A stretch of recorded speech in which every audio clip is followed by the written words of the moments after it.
Hello भाइहरू नानीहरू कुन स्कुलबाट आउनुभएको? फुलबारीबाट आउनुभएको। यो नानीहरू चाहिँ यो पारी भालुखोप फालेलुङ 7 नम्बरबाट आउँछन्। जम्मा जम्मी 26 जना नानीहरू आउनुहुन्छ। यो नानीहरू तर्नको लागि चाहिँ सहज बनाउनको लागि पुल बन्दैछ यहाँ मुनितिर देख्न सक्नुहुन्छ हजुरहरूले।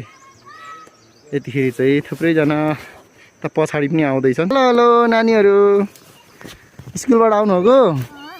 ल आउनुहोस् यही नै नानीहरूलाई चाहिँ तर्नको लागि यो यहाँ फालेलुङ 5 र 6 नम्बरको सीमावर्ती क्षेत्र भालुखोप ओरतिर र इमसावा ओरतिर योमा चाहिँ पुल बन्न लागिरहेछ।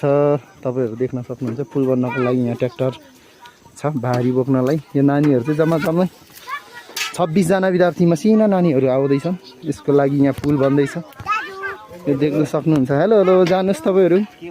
ए त बालुवामा नखेल्नुहोस् तपाईँहरू लड्नुहुन्छ।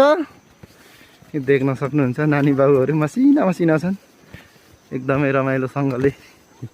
उहाँहरूलाई हिँड्ने बाटो अहिले चाहिँ एकदम अप्ठ्यारो छ यता परतिर। अब यहाँ लगभग 20 देखि 30 दिनभित्र चाहिँ राम्रो बन्ने यहाँ स्थिति छ। उहाँ नानी बाबुहरूलाई सहज हिँड्नलाई सजिलो हुने छ। यहाँ बन्दै गरेको बाटो चाहिँ यतातिर अप्ठ्यारो छ। यहाँ मुनितिर झोलुङ्गे पुल बन्दैछ। यो झोलुङ्गे पुलको बिट यसरी बनिरहेछ